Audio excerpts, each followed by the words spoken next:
everybody. Happy Monday. I'm here with Jonda, Myra Bruce. She invited me to be like her interview person, and I'm excited about her book, Why You Must Take Your Hands Off God's Money. You need to get this if you want to be blessed and read her journey. And so we are, you'll have to go back and listen to other segments, but right now we're talking about being a good steward. Yep. And having some alternative methods to that. So maybe talk about steward might still be not a very common word for people who understand stewardship. So as a quick review, I just think it's important. As a believer, I believe that everything I have comes from God. And it's my responsibility to be responsible with what he gives me. So not wasteful, right? And so that's being a good steward. It's just being responsible for the money that's been entrusted to us. And this week, again, we want to talk about alternatives. So I don't want to dive too deep into this, but let me begin with a lot of probably our viewers use the stock market or invested in the stock market in some form or fashion. Stocks, bonds, they go up and down with the market over time. And some people don't like that for various reasons. The risk can be high depending upon if you're in a risky stock, a small company, or if you're in a blue chip, which is a larger company, they're more stable. But there are some alternatives to, if you don't like the stock market risk, you don't have to be there. And the alternative is not putting your money in your mattress. That's not the alternative. It is an alternative. It's not the best alternative. It's not the only alternative. So some alternatives that we explore in the book as we're on this journey through the book, and that's really where we're at, because there was an aha moment for me when we talk about, in the last segment, we talked a little bit about that flaw in the financial planning software. Yes. What? And it's inherent.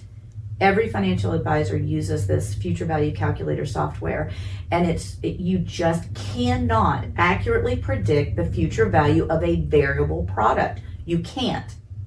How would you? You don't know what day the stock market's going to go down, and you don't know how much it's going to go down. So they're flawed, but yet, oh my word, Myra, there are advisors out there charging north of $1,000 for a financial plan, and it's not worth the paper it's written on. What? How? Hold on, bro. So enough said about that. Get the book, read that chapter. But as far as alternatives, so you're like, well, if I'm not in the stock market, then what do I got to do? A bank CD? We could do that. But, and currently as we're recording, rates are a little higher, but they're on their way back down. So that's not necessarily a good alternative either. So we explore, I should say, 4 alternatives in here. And one of the financial myths in a previous chapter is we also get into tax deferral, which, again, get the book, you'll get my stance on tax deferral. So I like to avoid taxes whenever possible, or at least minimize them. And so we look at Roth IRAs as one of the alternatives. We look at annuities, and don't click off this video just because I said annuity. Don't do it.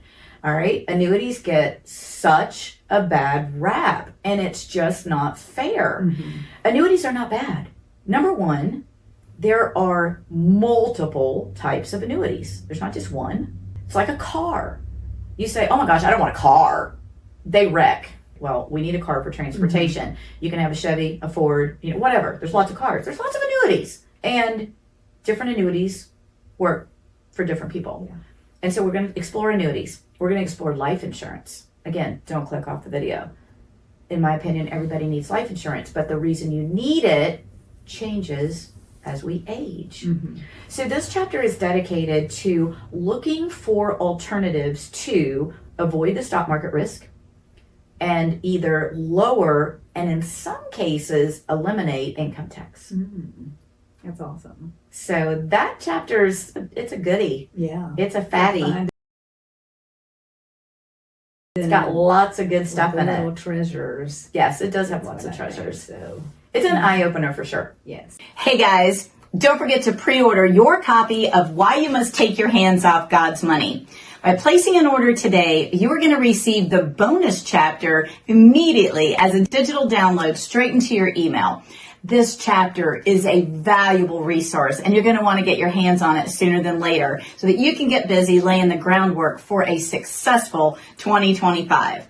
You're also eligible to get a copy of my first book, What Susie Orman Isn't Telling You in a bundle for an additional $3. Listen, guys, this book is still available today on Amazon for $21.95. So that is a savings of over 85%.